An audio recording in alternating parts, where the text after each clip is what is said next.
kraftigt at møde, for så ved jeg også lidt, hvad jeg taler om lige på Nannis. Ja. Jamen hvis du er egentlig også rimelig den i der, ikke det? Jo, det synes jeg er efterhånden.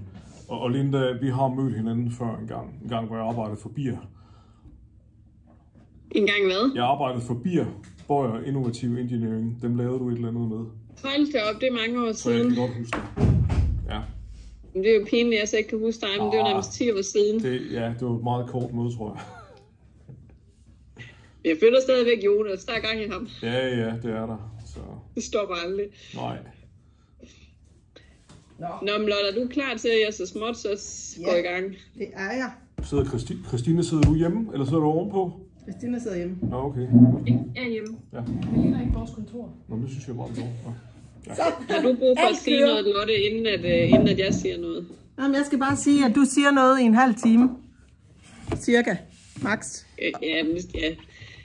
For jeg tænker, jeg tager slides med også, når vi sidder på skærmen. Det er egentlig lettere, at jeg præsenterer mundtligt. Men det her, det er jo det sidste hold, vi kører ud af 4. Så egentlig bare, som vi også har talt om på opsamlingsmøde med Anita og Lotte, at så har vi jo også lært en masse i fællesskab på, hvad er den rigtige type virksomhed, og hvordan gør vi det bedre for kursisterne at lave gode flows. Så min oplevelse, og jeg tænker også, at Lotte og Anita og andre deler det samme, dem der har været med, at for mig var det sidste hold klart det bedste, og det tror jeg har været sådan en naturlig udvikling på, at vi har fået tilpasset nogle ting. I er blevet klogere på, hvad er den rigtige type virksomhed, men så skete der det store skifte, at man vidste, at NIS 2 trådte i kraft i juli måned. Og jeg tænker, at I alle sammen er lidt grundlæggende inde i cybersikkerhedsdelen. Og ellers skal I lige sige ja eller sige nej, hvis ikke I er. Jeg tænker, I har jo læst materialet, det der prepping på, hvad de skal igennem osv. Det er en grund til at genbesøge det. Så egentlig mere for at sige, at det vi kan mærke, der har ændret sig, er jo, at NIS 2, nu ved man, det er trådt i kraft. Det betyder, at vi har dem, der er omfattet direkte af NIS 2. Lad os sige, der er 1.500 virksomheder.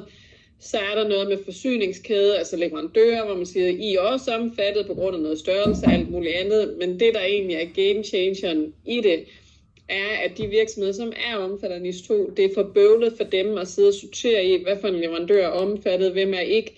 Så de skriver det bare ind som sådan en de facto i deres leverandørkontrakt. Alle skal leve op til minimumskrav. Det vil sige, det begynder jo at betyde, at der er jo rigtig mange virksomheder, som nu faktisk begynder at mærke det, eller ved, det er på vej. Selvfølgelig dem, der direkte er omfattet, de er mere optaget af det.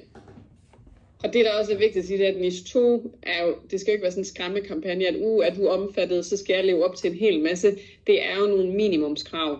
Altså det er jo egentlig bare basalt hygiejne, man skal styre på i virksomheden, og egentlig burde alle virksomheder kigge ind i, hvad er det for nogle krav, de stiller, for det burde alle have styr på.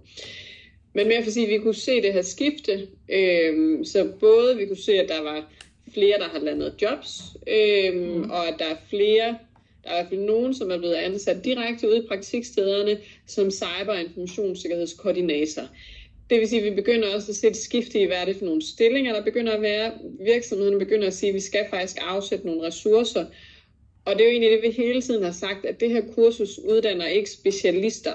Det uddanner nogle generalister, som får nogle som får nogle kompetencer med i rygsækken, som de kan bruge i kombination med en anden opgave.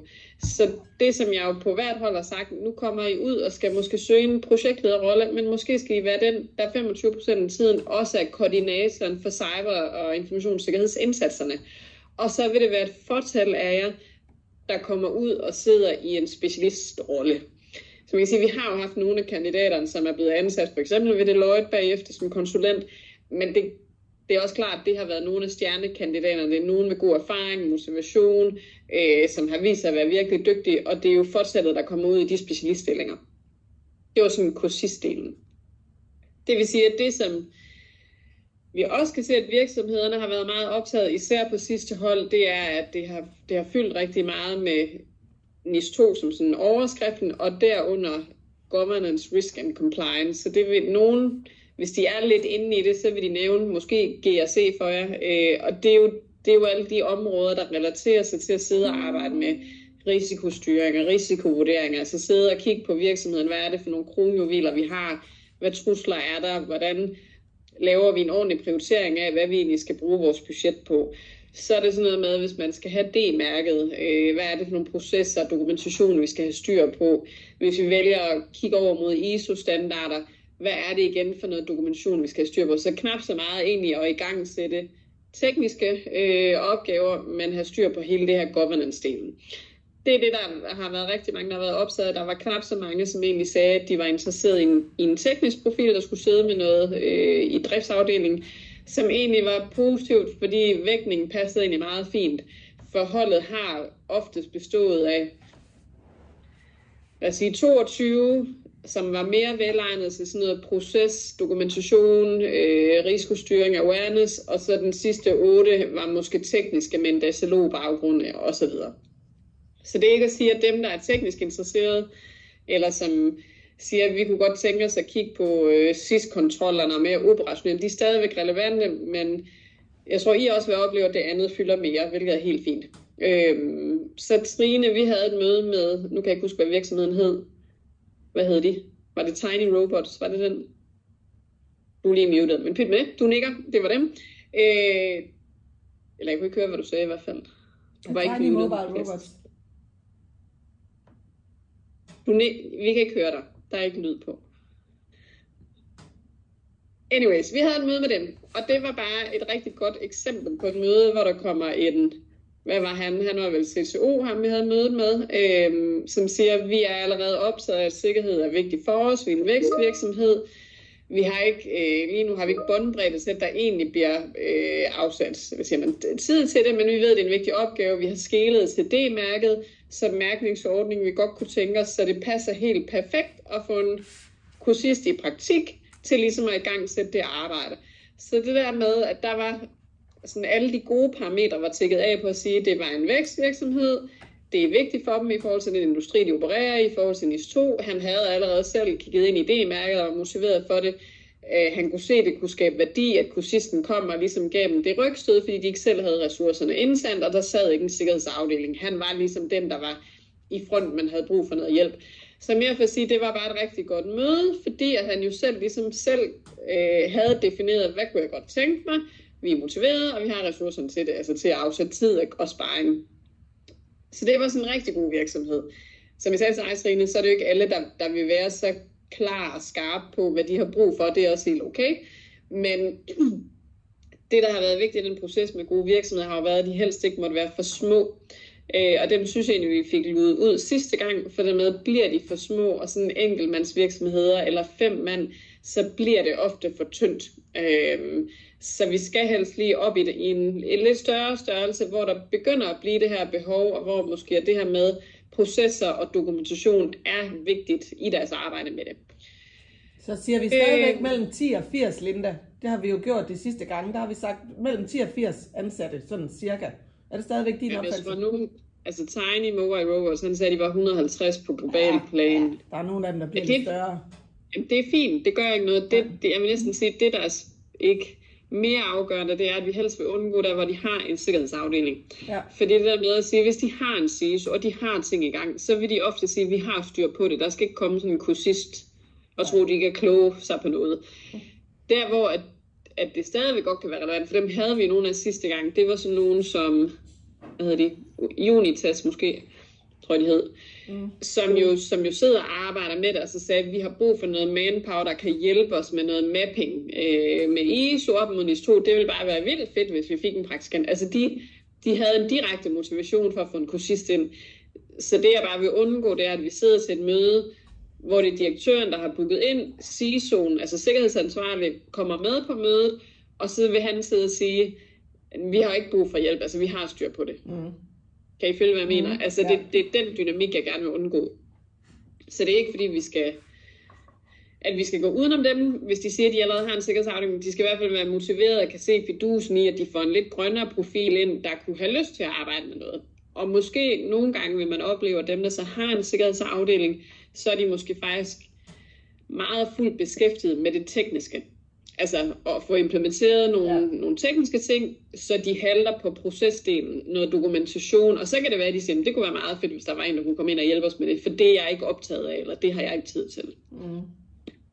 Men jeg tror faktisk ikke, jeg havde nogen havde jeg et enkelt møde, måske på sidste rulle, hvor vi blev enige om, at det her var ikke et match. Ja. Ellers så var stort set alle egentlig rigtig godt screenet af jer inden, hvor vi kunne se, der var motivation, og det passede. Så på den måde, som jeg sagde, så synes jeg, at vi har lært sammen hen ad vejen. Så hvis den nogenlunde følger den screening, der har været ved sidste, så tror jeg egentlig, at vi rammer rimelig meget plet. Ja, det gør vi. Så jeg synes, altså der er ikke ændret super meget på undervisningen. Altså det er det samme, de kommer igennem. Så bare lige for at riste op. Jeg kommer til at introducere dem sådan på dag 1 sådan til det overordnede billede. Hvordan hænger tingene sammen? Hvordan hænger NIS2-direktivet sammen med, at man arbejder med ISO som en standard, og SIS-kontrollerne og risikostyring, hele det billede. Så kommer de igennem noget teknisk træning, og det er for, at de smager på det tekniske, for at de ser, hvad er en SQL-injection, hvordan cracker man en password. Det er ikke så meget op på egentlige opgaver, de kan sidde og lave virksomhederne. Så bliver de undervist i de her tekniske kontroller, SIS-18, som man anbefaler i NIS2, at man arbejder med, som er de her operationelle kontroller, man lægger ned over sit arbejde i driften. Det vil typisk være dem, der er teknisk orienteret, der synes, at det kunne være interessant. De bliver undervist af den standard i hver NIS2-direktivet, hvordan arbejder man med ISO 27001 som et rammeværk. De bliver undervist i D-mærket, i hvordan man bruger det som et selvevalueringsværktøj.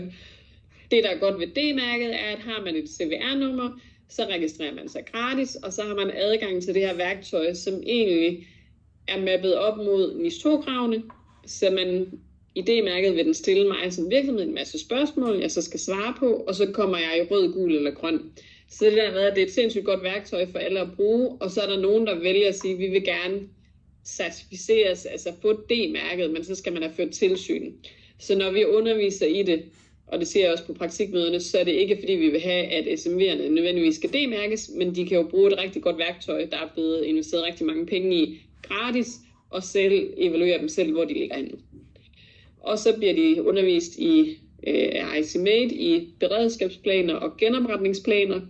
Og her handler det jo også om, at kursisten skal jo ikke ud og have svarene, men de har nogle metodikker og nogle frameworks med på at sige, hvad er det vigtigt for dig som virksomhed at vide. Du skal have overblik over dine systemer. Du skal kende prioriteringen i, hvad for et system lukker vi ned først. Altså alle de her ting. Så kursisten kommer jo egentlig ud med nogle gode værktøjer og rammer, som de sammen med virksomheden så skal få input til at kunne ligesom fylde ud, så virksomheden har noget at arbejde ud fra. Og så bliver de undervist i sådan awareness af mig. Det der med, hvordan arbejder man både på bestyrelse og ledelse og medarbejderniveau og forskellige grupper, hvis alle skal højne deres viden omkring, hvad er sikker adfærd. Og det NIS2 sætter også nogle forskellige krav til det, at lige pludselig nu er det ikke et valg for dem, der er omfattet. Der skal man dokumentere, at bestyrelsen tager beslutninger på et oplyst grundlag, at ledelsen gør det, og at alle medarbejdere har modtaget træning. Det skal være dokumenteret, at de har modtaget det. Man skal dokumentere, at man har taget højde for, at forskellige medarbejdergrupper har fået det rigtige kompetencer tilført. Så det, er man i NIS2-kategorien, så sætter det nogle helt andre krav. Ja. Er man ikke i NIS2-kategorien, så er awareness stadigvæk super vigtigt. Altså det her med, at alle medarbejdere, det nytter ikke noget, vi har en god sikkerhedsafdeling, hvis du har medarbejdere, der ikke aner, hvordan man bruger IT-udstyret ansvarligt.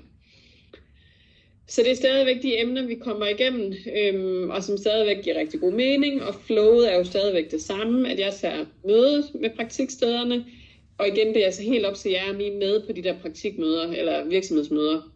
Ja. Det er så fint, at I er det, men I skal ikke tænke, at det er et krav, eller det er nødvendigt, det passer med jeres kalender. Og så tager jeg mødet med dem, og vi kan i hvert fald bare se, at de der 20 minutter, der er afsat, det passer fint. Så I skal bare, når I booker møder, det skrev jeg også lige til dig, Lotte, bare book det efter de der 20 minutter slots. Det skal I ikke være bange for. Jeg skal nok nå det.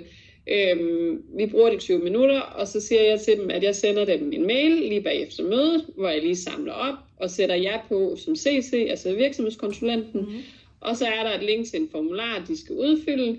Det her med, hvad er deres ønsker til fagområder, det som vi har talt om på mødet, og måske har de lige brug for at vende med deres bagland. Så skal de udfylde den, og så siger jeg også til virksomheden, I hører ikke fra mig. Hvis I udfylder formularen, så hører I ikke fra mig, før jeg reelt set laver matchet i midten af oktober. Hvis jeg kan se, at I ikke har udfyldt den, så følger jeg op med jer, for lige at I får udfyldt den. Og hvis I inden for nær fremtid finder ud af, at I ikke ønsker en praktikant alligevel, så skal I melde retur. For hvis ikke vi hører noget, så antager vi, at I stadigvæk er positive. Og igen, jeg vil sige, at jeg synes, flowet sidste rul fungerede rigtig godt. Jeg håber, I tænkte det samme. Altså det her med, at I booker møderne direkte i kalenderen, og så kører det ellers bare. Jeg har en tilføjelse, Linda. Jeg vil sige, i forhold til det der med, om vi deltager til møderne eller ej, der internt, der opfordrer vi hinanden til at deltage, fordi det giver rigtig meget i forhold til vores opfølging med virksomheden senere. Det giver også rigtig meget viden for os i forhold til, når vi skal hjælpe kursisterne ud i praktikkerne. Så jo mere vi er med in the loop, desto bedre. Så jeg ved godt, det er ikke sådan, der obligatorisk fra din side, men fra vores side, så er det faktisk en ret vigtig ting at kunne deltage i de møder der. Så skal I bare gøre det. Ja. Det var mere for at sige fra mig, at det var ikke helt fra i hvert fald. Så jeg synes, at på den måde har det fungeret rigtig godt. Så har vi afsat den her gang, at mig og Lotte lige tager et møde i starten af oktober, hvor vi også lige gennemgår kursisterne, hvis der er et eller andet at være opmærksom på. Ja. For man kan sige, at jeg prøver at være der til stort set alle undervisningsgange, for netop også at have en føling med, hvem giver mening at sende hvorhen. Og der er jo nogle gange nogen, hvor der er lidt, der lige skal være opmærksomhedspunkt på. Ja.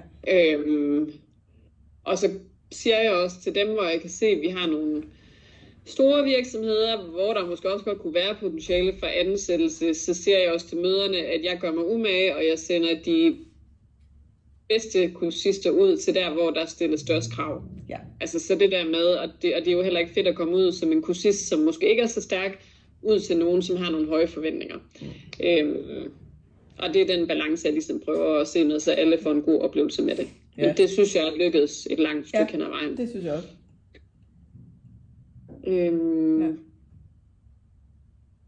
Ja. Kan du sige noget om brancher? Fordi jeg hører sådan lidt, eller læser lidt i nogle forskellige nyhedsbreve og sådan noget, så står der, transportbranchen er blevet ramt super meget på det seneste af cyberattacks og sådan noget. Har der været nogle bevægelser i forhold til, hvordan det har flyttet sig rundt fra den ene branche til den anden, eller virksomhedsstørrelse eller sådan noget? Kan du kloge dig på det? Nej, det synes jeg også, vi skal passe på med at kloge os for over på virksomhederne. Ja. Jeg tænker, at alt andet lige, så vil det være de kritiske sektorer, og altså, der er jo også en grund til, at man i NIS2-direktivet har sagt, vi kigger på de kritiske sektorer, de skal leve op til det, for det er dem, som også er i hovedfokus, når det gælder angreb. Så man kan sige, at de politiske bevægelser, der har været, så er det jo, at energisektoren er interessant at kigge på, telesektoren, vores transportsektor i forhold til det, der binder samfundet sammen. Så når vi siger, hvad er det for nogle trusselsaktører, vi ser, så er der jo nogen, der ligesom er, statsmotiveret, altså som spiller ind i en politisk krig og alt muligt andet. Der er det jo en vis type virksomhed, man går efter. Så er der de måske bare benhårde kriminelle, som går efter penge. Så går de måske efter en eller anden, altså en sårbarhed. Og så er det alle de virksomheder, der bruger den løsning, der bliver ramt. Ja. Altså hvor man så kan sige, så er det jo egentlig lidt ligegyldigt. Så dem, der angriber, er jo ligeglade med, hvem er brugerne af den her løsning, hvis de udnytter en sårbarhed. Ja, det er lidt Chili Claus eksemplet, ikke? Der var jo ikke noget infrastruktur i ham. Men han blev ramt, fordi han ikke havde noget setup. Ja, og igen, hvis vi tager Mærsk, da de blev angrebet, der var det jo ikke Mærsk, men angreb. Nej. Der var der jo den, der var det den service, de anvendte, som blev angrebet. Ja. Kan også være underleverandører til forsvaret. Ja. Ikke? Underleverandører til forsvaret, men det vil jo også tit være, man kan sige, dem der ligger er underleverandører til forsvarsindustrien, de begynder at mærke et pres nu. Altså vi havde jo nogen på det forrige rul, Tordenskjold, som leverede noget til søkabler, vækstvirksomhed, og de havde ikke styr på noget. Og så kan man sige, at det kan være fordi, at det ligesom har haltet med, og også at få sat noget i gang for forsvaret i forhold til de krav, når man begynder at lave udbud og alt muligt andet, men det bliver de jo mødt med. Altså, de krav der begynder at blive mere og mere skarpe på leverandørkontraktsiden. Så alle dem, der måtte have interesse i at være leverandører, egentlig bare generelt til det offentlige, for kommunerne er jo også blevet omfattet af NIS2. Yep. Så det kan godt være, at kommunerne er rigtig langsomme til egentlig at få det implementeret, og måske egentlig også få det ind i leverandørkontrakterne. Men på sigt, så tror jeg også, at kommunerne siger, at hvis du skal være leverandør til os, så skal du leve op til minimumskravene. Ja. Og igen, det her, det betyder jo bare, at de her ringe i vandet begynder at spredes. Altså, så det er klart, det er jo langt nemmere at sælge ind for der, hvor man kan se, at der er en direkte binding op til nogle kritiske sektorer, der omfatter NIS 2. Ja, det er klart. Men det er jo ikke kun dem, vi går efter. Vi går mere efter størrelse, og så er det alt. Stort set, ikke? Så tænker jeg, at vi skal huske at have fat i dem der var leads fra det forrige, men dem har vi nok på en liste. Altså, vi har faktisk en ret omfattende liste den her gang i forhold til de tidligere gange. Så vi har, jeg kan ikke huske, hvor mange leads vi har, men det er sådan noget, jeg ved ikke, 20-30 stykker et eller andet. Vi har mange. Og så jeg tænker, at der må i hvert fald være mange af de leads, hvor jeg har haft møder med dem. For jeg synes bare, der var mange, hvor vi sagde, Hammel fjernvarme. Det passer rigtig godt til efteråret. Var det ikke også Muskelsvindfonden, der rykkede igen og sagde til efteråret? Men de rykker hele tiden. Jeg ved ikke rigtigt, om man kan bruge mere tid på dem. Det tror jeg heller ikke, du skal. Nej. Må jeg sige. Men det er sjovt, Trine Smelling, som var her før, hun havde en eller anden evne til at skaffe folk til efteråret. Så der er en hel del der, som vi bare har fordelt i blandt os virksomhedskonsulenter, og så forhåbentlig kan vi lande en del af dem nu her. Altså jeg tænker i hvert fald, at nogle af dem var legitime. Det siger man, når jeg har haft møder, hvor jeg også sagde til dem, prøv med det I siger, det giver ikke nogen mening, vi gør det i foråret, gem det til efteråret, så passer det timingmæssigt godt. Så jeg vil sige, den liste, tag den som om, hvis de har haft et møde med mig, og vi har sagt, lad os tage det til efteråret, så er det fordi, vi er blevet enige om timingmæssigt, at det simpelthen ikke gav mening, fordi de enten havde en, der skulle på barsel, eller havde et nyt projekt, de skulle i gang med. Ja. Okay, så du er ret positiv omkring Muskelsvindfonden, eller? Ja, men det synes jeg jo egentlig. Altså, fordi han havde 2 sådan reelle grunde til, hvorfor det ikke passede. Den første var han på barsel. Det forstod jeg godt. Det giver ikke nogen mening at have en på barsel, han var den eneste kontaktpunkt. Og det andet, så havde de deres største årsmøde, hvor han også var en central togholder, som ramte lige der, hvor kursisten skulle være der. Jeg tænker bare, at han burde have forudset det inden mødet. Det var mere, Så jeg tror jeg sgu ikke altid, de tænker over, inden de booker mødet. Nej, altså der er der mange af dem, jeg sidder og møder med, så siger de, hvornår var det, den der periode var. Ja. Det kan godt være, så jeg synes egentlig ikke, Simon jeg synes vi Men de sprang altså også fra der i december sidste år, da de havde fået en kursist. Jamen det var så fordi, det var der, hvor han skulle på barsel, og han troede, at han godt kunne. Ja. Det er op til jer. Ja. Jeg vil sige, lad være med at booke mødet med ham, hvis vi fornemmer en usikkerhed, men den er der skal ringe til ham, så bare sige, du har haft møde med Linda et par gange. Det er helt okay, hvis ikke det passer ind. Det skal være fordi, at det vi har talt om tidligere faktisk giver mening for jer, og at I kan committe tiden til det. Ja. Altså, for igen, jeg vil næsten sige, vi skal ikke til at have samme snak igen for 3. gang. Altså, han ved godt, hvad det handler om. Ja. Ja, det kan være, at jeg lige skal se, om han har tid. Jeg skal alligevel i andre sammenhæng ned på deres kontor snart. Så. Ja. Fedt. Det var en god pep-talk, Linda. Altså, jeg håber, at I oplever... Altså, jo, og så vil jeg sige det her med, det oplevede jeg også sidste gang. Altså, så siger mange måske, at vi har eksterne konsulenter koblet på. Ja. Vi er allerede i gang med NIS 2. Og så siger de, det er egentlig også rigtig fint, men måske kunne det være meget godt at have en, der sidder hos jer i virksomheden og kigger på, hvad er det konsulenterne laver. Kunne der være noget, I egentlig måske prøver at kan indsource eller dokumentere in-house, så det styrker det viden, I har i virksomheden. Ja, den er også altså, god. Så det ikke helt bliver at døren bliver lukket lige så snart de siger, det har vi outsourcet. Ja, den er også god, synes jeg, for vi har sådan en god case i forhold til, hvad hulen hedder de? Dem der nede i Horsens, som egentlig havde Frix Pyrolysis, hedder de. De havde Jakob nede, og de havde jo outsourcet deres IT. Men det, der skete ved, at de fik Jakob med ombord som kursist, var, at de fandt ud af, at deres IT ikke havde godt nok styr på IT-sikkerheden i forhold til dem. Så Jakob er faktisk blevet ansat. Altså han var ved at lave en ansættelse eller en praktik hos IT-virksomheden efterfølgende.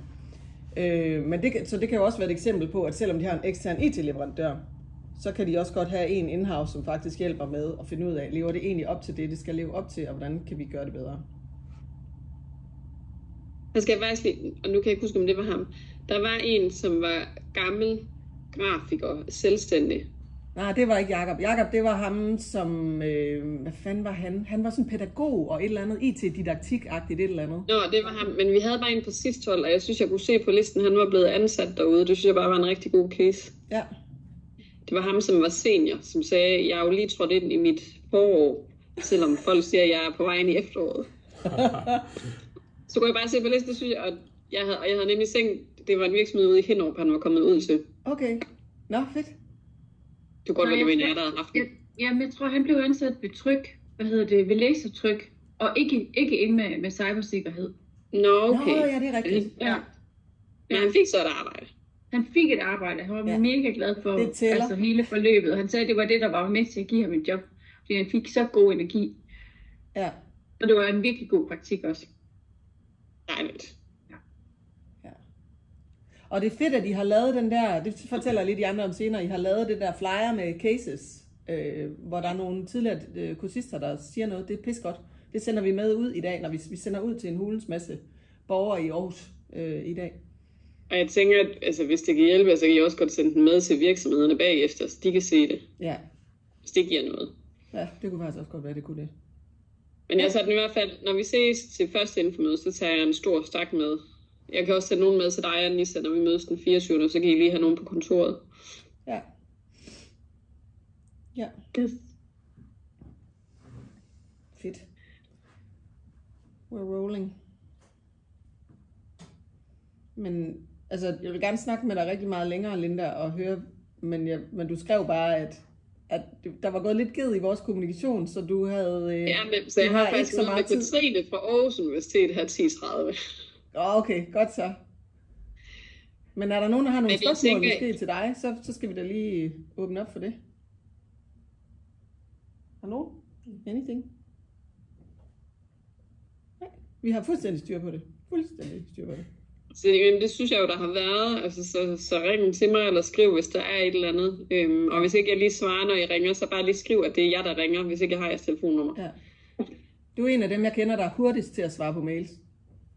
Det er altså, I skal ikke være bange for at sende mail. Så, og i går, Lotte, så svarede jeg sent på din mail, fordi der ikke er noget som helst signal i vuggestuen. For jeg stod deroppe og svarede på den der panikket over, at du skrev, at vi skulle ses kl. 10. Det var sgu da et held, jeg skrev det i det hele taget. Men, damn. Ja, men ja. Så sorry for det. Linda, er der noget, jeg med fordel lige kan samle ind nu her? For det her det er vores sidste møde. Det er jo næste mandag, vi skal til København. Er der noget, jeg med fordel lige kan samle ind fra alle de kære konsulenter, der har viden nede for praksis nu her i dag? Så det behøver du ikke være med til, men er der noget, du sådan specielt gerne vil have at tage med? Nej, jeg tænker, du ved alt det, som vi kommer til at tale om. Altså man kan sige, det er også, at I andre ved, at der er et møde på næste mandag hos Industriens Fond i København, hvor der kommer 2 fra Københavns Kommune, der kommer fra Samsik, altså den nye styrelse for samfundssikkerhed, og så kommer der fra KEA, og så Aarhus Universitet, vi sidder med for at vidensdele om projektet. Og man kan sige, at Samsik og Jobcentret i København er jo sådan de mest interessante, hvor vi fortæller om, jeg laver en præsentation om forløbet, hvilke typer kursister har vi haft, hvilke typer virksomheder, succesraten med employment rate, hvordan er det bygget op. Jeg fortæller lidt om samarbejdet mellem os, at det har været en vigtig del til at få det til at fungere, og de her tætte dialoger med virksomheder. Så jeg tænker igen lige, så jeg tror, du ved det, som vi kommer til at tale om, når vi taler om. Det har vi drøftet af flere omgange. Så jeg tænker, det er okay. Vi er på et generelt niveau der. Super. Men der kan godt være nogle gode argumenter i hvert fald, som I jo bruger hver dag, når I taler med virksomhederne. Dem kan jeg godt lige sådan samle lidt op på. Ja, og de ligger faktisk også i det der VK-brief, du lavede til sidste hold, Linda, eller forrige hold, som vi har liggende. Det har vi ligget inde i vores teamsgruppe. Jeg kan godt lige sende det til dig, Anita, fordi der er faktisk en super god en med pointer og salgspointer og argumenter og sådan noget, som fra Lindas hånd. Den er rigtig god. Super fint. Den tager jeg bare med. Så jeg tænker, jeg hopper over i Katrines møde, og så det der med, bare lige sidste ting med mødetidspunkter, der sender jeg til dig, Lotte, at den sidste var den 20. september. Det er både for min kalenders skyld, men egentlig også for jer, at I prøver at booke virksomhedsmøderne indenfor, altså jeg synes ikke, vi skal en måned ud i kalender, for at de har tid. Og sidder I med en virksomhed, hvor de overhovedet ikke kan nogen af tidspunkterne, så prøv at se at booke det, så prøver at se, om jeg ikke kan passe det ind, så længe det sådan er mellem 8 og 2, så kan der være nogle dage, hvor jeg ikke kan rykke det, jeg har, så må vi finde ud af det. Ja. Yes, hear you. Men så tidligt som muligt. Og ellers så kan I altid skrive, når I har mødet, den her virksomhed kan kun den her tid på mail, kan du her, og så svarer jeg inden for en time. Ja. Godt så. Det er super flot. Ja. Er det ikke det, vi siger? Jo, det er det, vi siger. Jamen, tak så hopper jeg videre. Ja, vi ses. Tak for det. Ha' det godt. Hils. Hej. Ja, vi ses. Sådan. Så er det bare os. Nu skal jeg sige en masse ting. Du bliver ved med at optage. Jeg bliver ved med at optage. Og det er, fordi jeg har lovet Mette at optage. Okay. Ja, det er derfor, jeg har den her dims med. Ja, det er fint. Fordi Mette, hun var rigtig træt af, at hun ikke kunne være med i dag til det her opstartsmøde. Især til det, som Linda sagde. Men jeg tænker, vi tager lige det hele med. Og så kan Mette jo bare selv sortere i, hvor meget hun gider at se af den der optagelse. Dagsordenen, den er... lad os nu se, om vi skal køre helt til 11.30. Men jeg har bare booket det som sikkerhed. Først så er der noget med tidsforløbet i projektet, hvor jeg lige vil sige noget. Så vil jeg sige noget om registreringspraksis. Og så vil jeg sige noget med dialogen om virksomhederne. Om noget med nogle nyheder, vi har på den front og sådan noget. Så jeg spytter en masse tal ud og en masse ting. Først, jer der sidder online, det kan være, at I skal åbne den der kalender, som ligger inde i Teams med projektets kalender, så I kan se den foran jer. Fordi jeg har gjort jeg vil bare lige sige, imens I gør det, at Jasmin, hun skal også have optagelsen, fordi hun starter jo også. Og jeg tænker, hun også hvornår hun kommer tilbage? Ja, det gør hun den 25. mener jeg. August? Ja, det er lidt. Hold da op. Ej, hvor fedt. Ja, så der bliver en ombytning mellem Christina og Jasmin, så det er altid også. Ja. Ej, fedt. Ja, så den får hun også. Yes. Det som... Jeg har gjort det samme, som jeg gjorde sidste gang, hvor jeg lavede den her kalender. Og så er der lagt nogle update-møder ind med alle os, hvor vi ligesom holder hinanden op på det og sparer og finder ud af, hvor langt vi er og sådan noget. Så har jeg også lavet de der delmål, som jeg lavede sidste gang. Det er lidt en svær størrelse at operere med i et projekt af den her type, men vi prøver for at bruge det som rettesnor. Så vi bruger det som rettesnor, at ikke på mandag, men næste mandag, der skal vi faktisk gerne have 15 møder booket med virksomheder. Lige nu har vi 3. Og grunden til, at jeg også har lagt den sådan lidt, det er sådan en lidt stejl stigende kurve, det er fordi, at vi har ikke sådan super meget tid den her gang, fordi jeg først kom sent tilbage fra ferie. Så derfor så er det hele sådan, ikke presset super meget, men bare lige presset en uge eller 2 i forhold til hele den her VK-indsats. Så delmålene ligger sådan, som I kan se i kalenderen, så det er 15 der, så bliver det 25, og så bliver det 30, og så sidst bliver det 35. Og det er jo fordi, det har vi også diskuteret helt vildt meget. Vi skal have nogle ekstra, fordi der er nogen, der springer. Og når vi kommer derhen, så begynder vi at sige, hvordan vi formulerer det over for dem. Men lad os nu se, fordi sidste gang, der blev det sådan noget med, at vi formulerede det sådan, at jamen, I må super gerne få en praktikant, men lige nu er der en venteliste. Så den kommer I på, og så må vi se, vi gør alt, hvad vi kan, for at det kan lykkes jer at få en praktikant. Ja.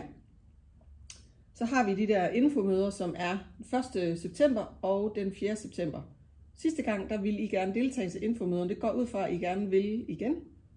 Og så skal vi bare lige fordele, hvem deltager til hvad. Sådan vi ikke sidder 1 milliard konsulenter til det ene møde. Så skal vi bare lige have fordelt det. Skal jeg fordele det? Eller skal I bare lige skal vi bare lige koordinere internt sådan lidt udenom det hele? Så hvis I kigger i jeres kalender, hvad er stemningen? Prøv lige at sige datoen igen. Det er den 1. september kl. 13-14, og den 4. september kl. 13-14. Og det er med Linda, og det er med nogle tidligere kursister, der kommer og fortæller. Dem er vi ved at finde. Der skal også lige bruge noget hjælp fra jer, faktisk. Er der nogen, der allerede kan kigge i deres kalender og sige, at de kan den ene dag? Så jeg foretrækker den første. Okay. Det gør jeg også. Godt. Hvis det er. Så kan vi prøve at sprede jeg kan også den 4. Så er den 4. Det tror jeg går. Trine og Emilie tager den første. I skal bare selv lægge det i jeres kalender. 13 til 14 begge dage. Så siger vi, Nis tager den 4. Yes. Så tvinger vi Jasmin til at tage den 4. Og jeg er med Kan på du ikke Du har indkaldt Lotte. Hvad? Der ligger en indkaldelse for dig Ja. Til begge i datoer. Ikke? kalenderen. Ja. Gider du så at sætte Jasmin på den 4. Eller indkalde hende på den, du har? Ja. Super. Og du er med på dem begge to også, Anita, eller hvad? Det kommer jeg sikkert ikke, men jeg skal lige se en gang i en pressenuge, så vidt jeg husker. Først 4. Jeg kan måske den 4. Jeg kan ikke den første. Nej. Okay. Men det gør heller ikke så meget, hvis vi bare siger Trine og Emilie i hvert fald den første, og så resten af Rosset den 4. Det kan godt lade sig gøre. Fint. Godt. Bare I selv har styr på, at det ligger i jeres kalender, så går jeg ud fra det. Så er der lige noget med, at vi havde egentlig snakket om, hvem vi godt kunne tænke os at få med som oplægsholder af tidligere kursister. Og Astrid, som vi kunne forestille os, hun kunne ikke. Så jeg har fået Louise, som er fra hold 3 her, til at komme med. Jeg skal bare have fundet en anden. Er der nogen af jer, der har nogle idéer til nogen, som er gode? Ja. Er det hende med IT Iterator? Hvad? Louise? Er det hende der er ansat? Det er hende, pianist, musiker, Louise. Eller hun var sådan sanger eller et eller andet. Louise Holst.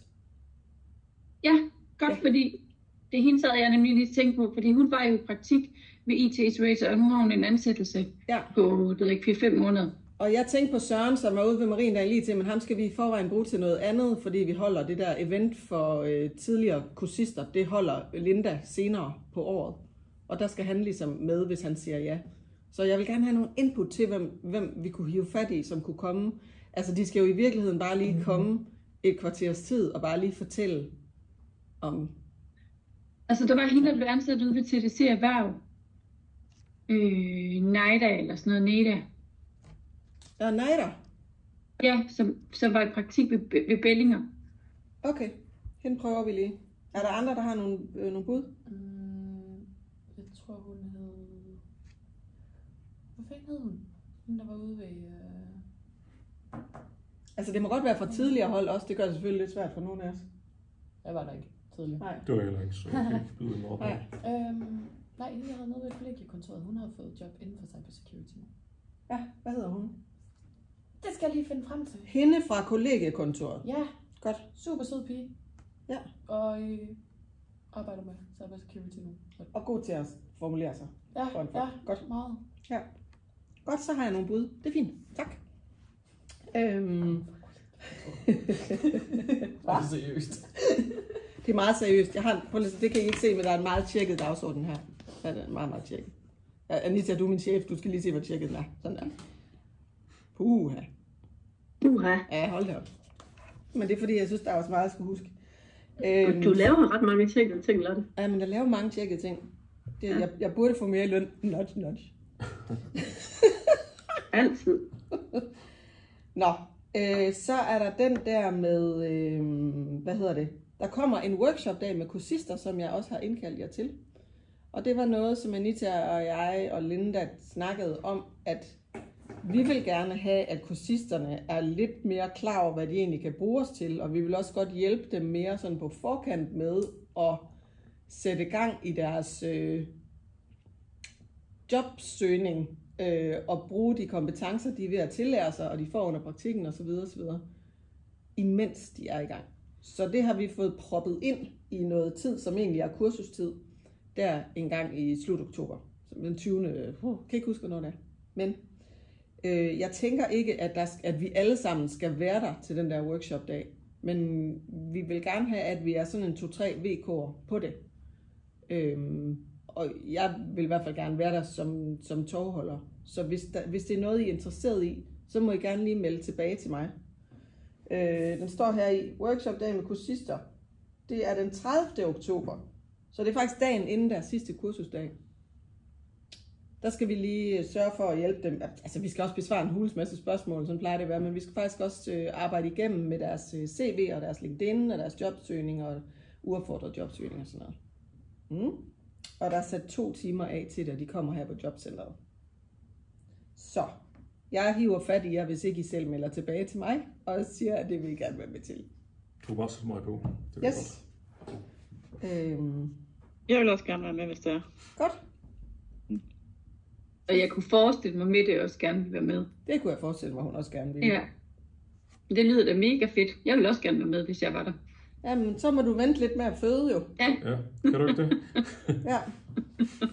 For den gang skal vi måske lige så snakke om ressourcefordeling, for det kan godt være, at det er lidt mange folk, der sender afsted, men lad os lige prøve at snakke om helt præcis. Ja, men vi har heller ikke fundet ud af, hvordan vi strukturerer det, for jeg kunne faktisk godt forestille mig, at det vil give mening, at man laver nogle mindre grupper, som man sidder i stedet for at lave sådan, vi hælder information på jer alle sammen op fra whiteboardet-agtigt. Så i min optik ville det være okay med 4 VK'er, selvom det måske virker som lidt mange, så synes jeg faktisk, det er okay. Altså jeg tænker egentlig, at det faktisk også er en meget god måde lige at kunne se kursisterne an på. For eksempelvis ham jeg havde ude i det der kreative sted, dansestedet. Ja. Altså der havde, hvis jeg nu havde mødt ham, eller der var nogen af jer, der havde mødt ham inden, så havde vi måske godt kunne se, at der var brug for lidt guiden undervejs. Ja. Så på den måde, så tænker jeg også, det kan være en god indsigt. Ja, det tror jeg også, det kan.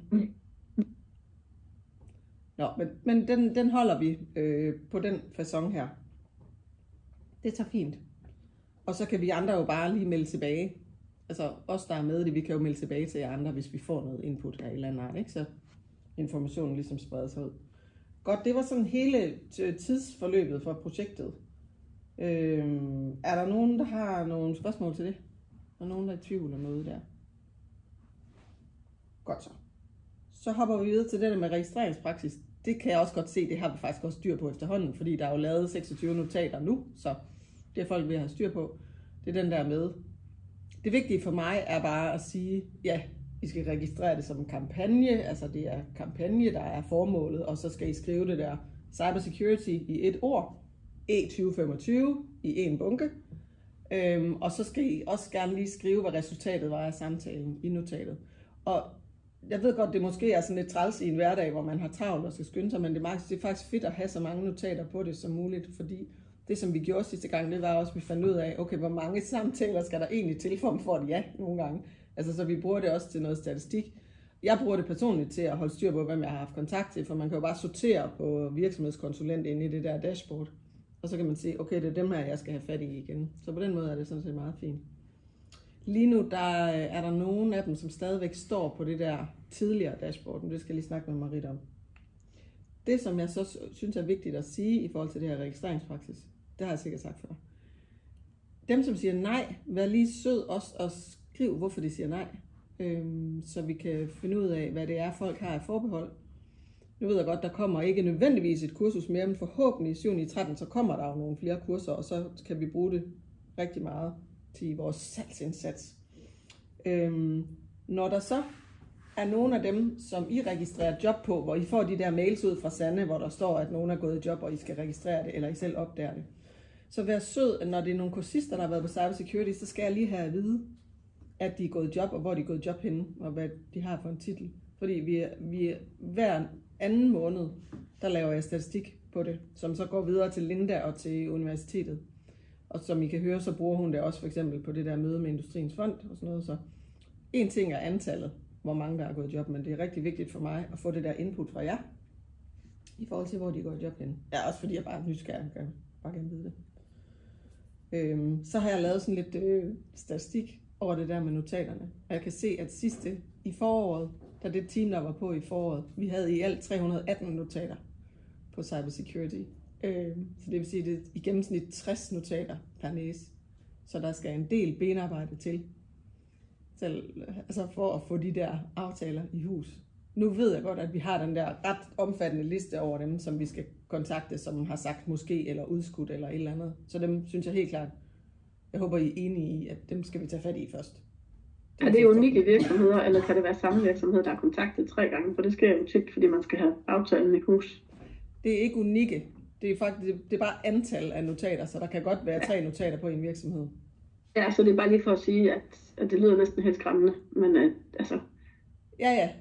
Ja, men det er ikke så mange, man skal have fat i. Jeg kan huske, vi lavede sådan en slag på tasken vurdering sidste år, som var, at hvis man kontaktede 4, så fik man ja fra 1. Ikke?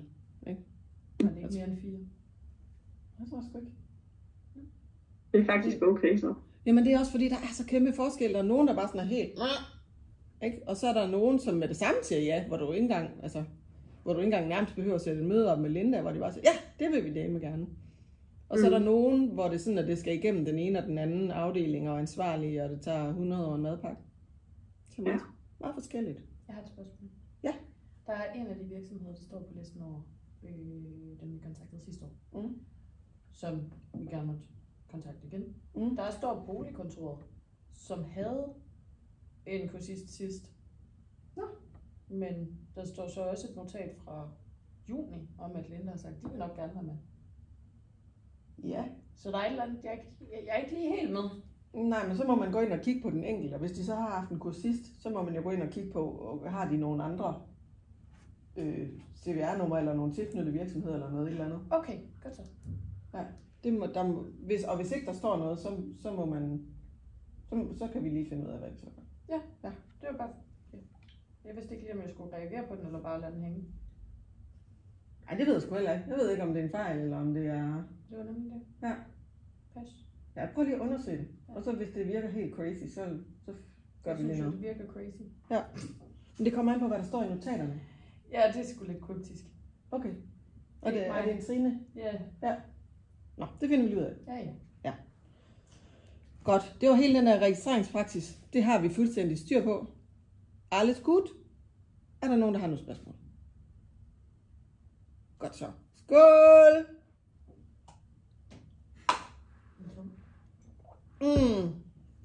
Okay, så er der dialogen med virksomheden. Der skete også noget nyt,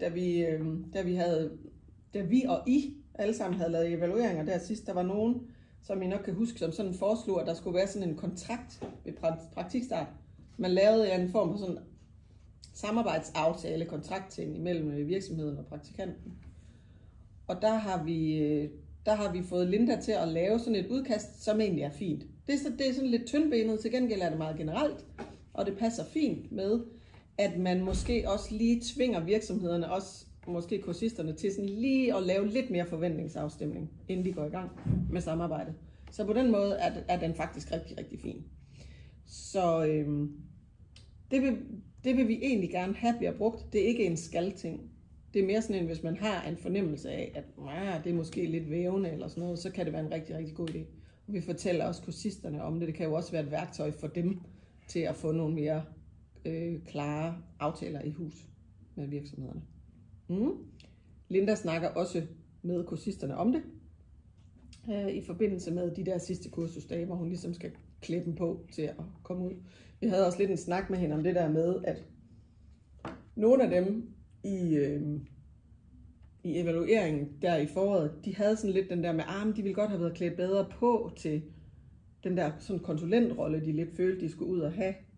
Og det har vi også snakket med Linda om, altså at det kommer også lige til at være et opmærksomhedspunkt i hendes undervisning, at de lige sådan bliver også klædt på til det. Men med det sagt, så er der sgu nok nogle af dem, der skal klædes lidt mere på end andre, også fordi aldersgruppen spænder sådan fra 25 til 62, ikke? Så der er nok nogle af dem, som mere er klar over, hvad en konsulentrolle egentlig indebærer, selvom på papiret vil det jo aldrig være det, de hedder. Men nogle gange, så skal man jo ind og stille nogle spørgsmål og være sådan lidt vedholdende i forhold til, hvordan man hjælper. Det er vel ikke kun konsulentrollen, det er også det at være på en virksomhed for dem, der ikke har prøvet det før. Ja. Ikke? Hvordan opfører man sig derinde? Ja.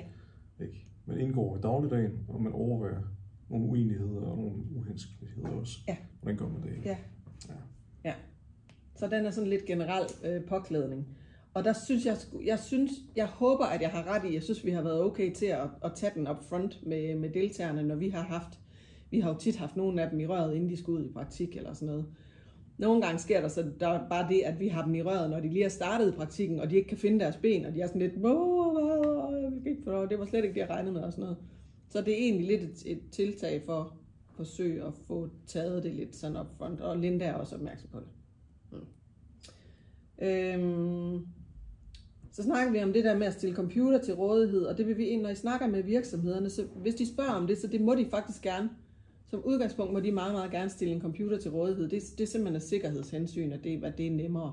Fordi det der med at lave sådan en ekstern server, hvor al den viden, de får, og alle de dokumenter, de indhenter og sådan noget, kan ligge på, som Linda er ansvarlig for, det kommer ikke til at spille. Så det kommer ikke til at ske. Så det er nemmere, at det bare er virksomheden, der stiller en computer til rådighed for kursisten, mens kursisten er der. Det vil være den nemmeste måde at gøre det på. Selvfølgelig, hvis det så er, at de ikke lige har en, eller de ikke lige synes, at de skal ud og investere, eller andet, så må man finde en eller anden løsning. Men som udgangspunkt, så kunne det i hvert fald, hvis I bliver spurgt om det, så er det det. Indskudt bemærkning, sådan er det i alle vores praktikker. Ja, selvfølgelig.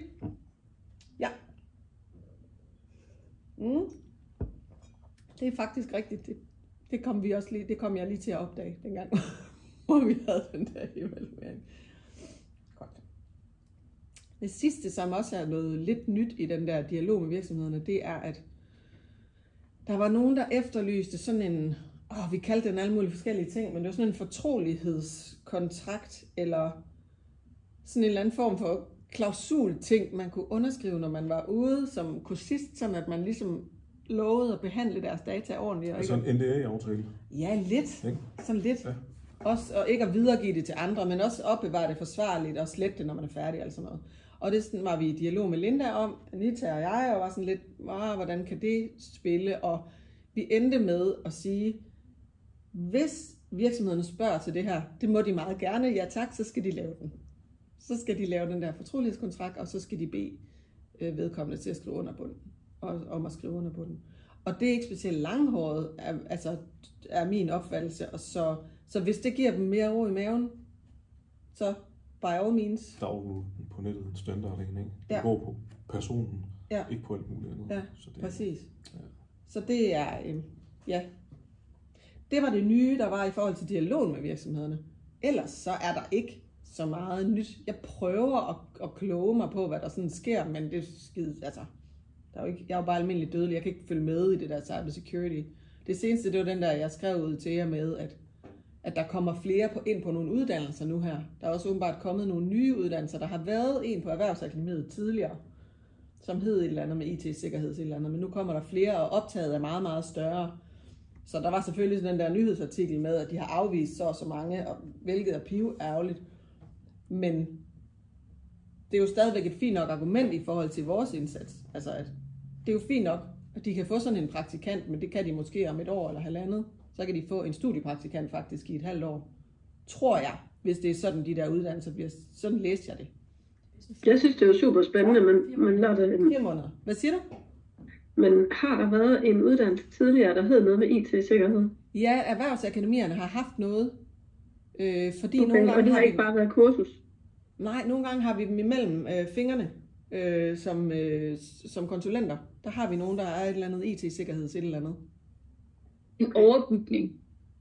Ja, det kan godt være, at vi lige skal blive klogere på det, inden at de tager afsted der, men ellers så ved Linda det sikkert.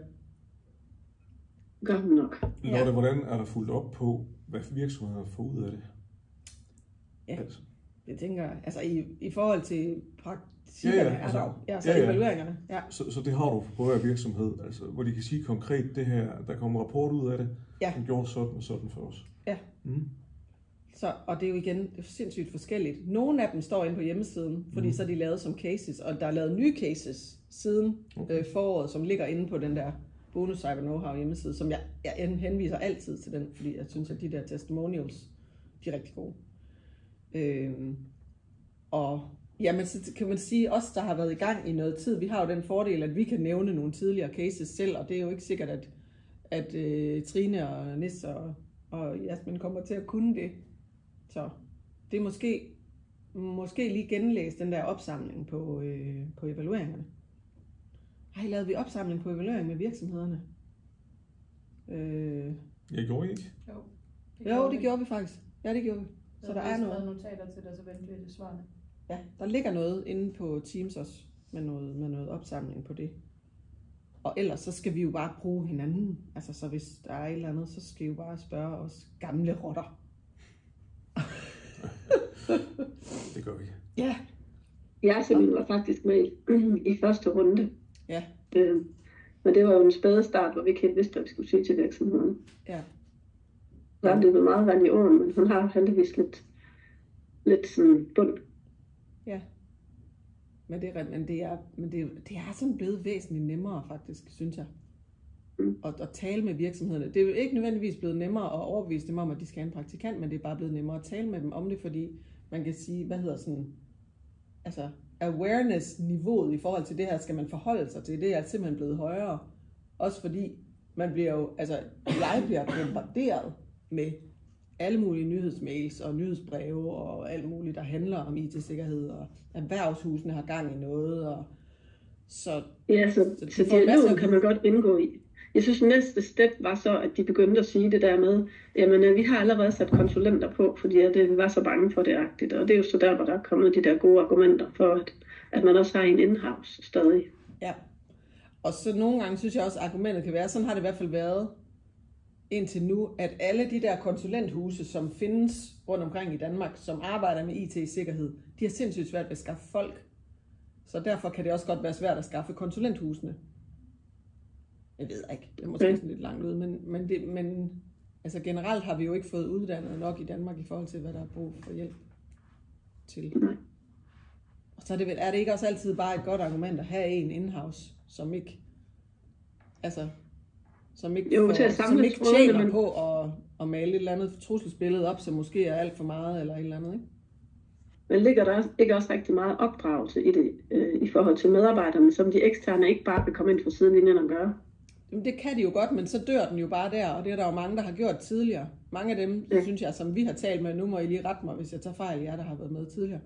Men så siger de, jamen vi har godt nok haft nogen inden sådan et konsulenthus, og så lavede de sådan en awareness-kampagne og noget træning med os. Altså det er 4 år siden, og så er der ikke blevet gjort noget ved det siden. Så den der løbende, det er jo det der med at have en inde i virksomheden på on the inside, som laver det der løbende opfølgning og løbende træninger. Ja. Og så tror jeg altså også, at der også godt i mange virksomheder kan være noget omkring det her compliance. Ja. Ham der Christoffer, der blev ansat ude ved Pro Office. Ja. Ja. Hvad var det, der var godt der, Christina? Jamen, det var egentlig, at alle dem, der arbejder med IT, de er faktisk ikke særlig interesseret i at sidde og lave compliance og store skemaer og være sikker på, at det er blevet dokumenteret rigtigt. Men det blev Christoffer så ansat til at holde styr på de dele. Ja. Super. Så kodehoderne vil helst kode.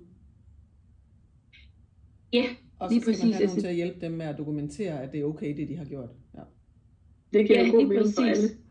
Ja, og så det her med også, at det ikke er en virksomhed, som ellers har akademikere ansat.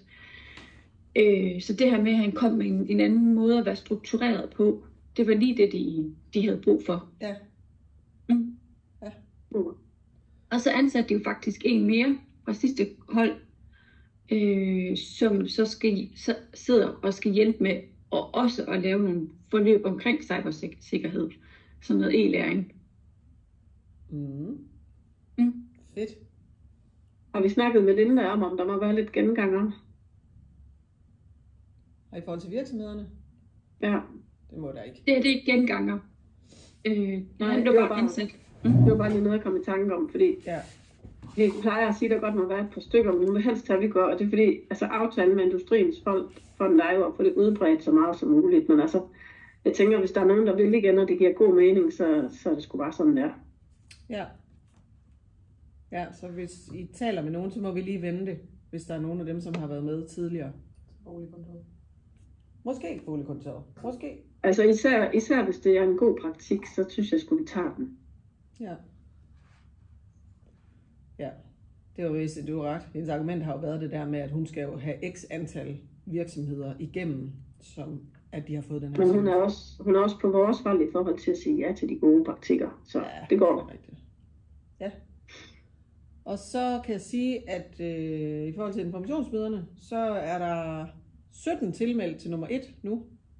Jeg har lavet det om sådan, at jeg tror måske, jeg har bitchet lidt her i foråret over, at jeg synes, der ikke var nok gode kandidater at vælge mellem til at sætte et godt hold. Og derfor så var jeg sådan lidt ude i sidste øjeblik og skulle ud og deltage på nogle info, de der optimerer din jobsøgning, workshops og alt muligt for at reklamere, og fik nogen ind ad den vej. Så i år har vi lavet det lidt om, så der er faktisk plads til 60 på et informationsmøde. Så vi håber på, at der kommer en kæmpe røvfuld til hvert informationsmøde, sådan at der er nok, der så efterfølgende søger. Når de har deltaget til informationsmødet, som er obligatorisk for, at de kan deltage i kurset, eller søge om at komme med på kurset, så får de sådan et brev med tak for det. Jeg behøver her et link til, at du kan ansøge om at komme med. Altså ansøge om optagelse på kurset. Så vi vil gerne have flere at vælge mellem, derfor har vi udvidet, hvor mange der kan komme med på de der informationsmøder. Vi gør dem faktisk... Så skal vi lige have snakket om retorikken, fordi det er sådan lige i overkanten i forhold til, hvor mange der får afslag. Ja, men grunden til, at vi gør det på den her måde, er også, at der er altid en 10 stykker, som ikke dukker op til informationsmøderne. Så jeg synes også, at jeg synes faktisk, at dem, jeg har talt med indtil videre, jeg nævnte det på LinkedIn-workshoppen i går, jeg synes også, at det er vigtigt for mig også at sige, at det her det er altså et hold, som er svært at komme ind på. Ja, okay. Og det kræver en motiveret ansøgning, som kræver noget tid og sådan noget. Og så siger jeg også, at vi bliver også nødt til at vi vælger ud fra folks motivation og deres faglighed og deres profil. Nogle gange bliver vi også nødt til at sætte holdet efter, hvor mange er der af køn og alder, og så er der også noget med noget ledighedslængde, vi skal forholde os til, og så videre. Så derfor er det noget af et puslespil for os til at gå op. Okay. Ja. Ja. Ja. Må vi godt sige køn og alder? Nej, det må vi ikke. Vi må sige diversitet i gruppen. Vi må sige sammensætning, ja. Ja. Godt hørt. Det må vi ikke sige. Selvfølgelig siger vi ikke det. Ja, så jeg har faktisk ikke så meget mere. Jeg kan bare mærke, at det er tid til at sætte i gang. Har vi nogen, der har sagt ja? Ja, der er 3. Sejt. Der er 3, der har sagt ja.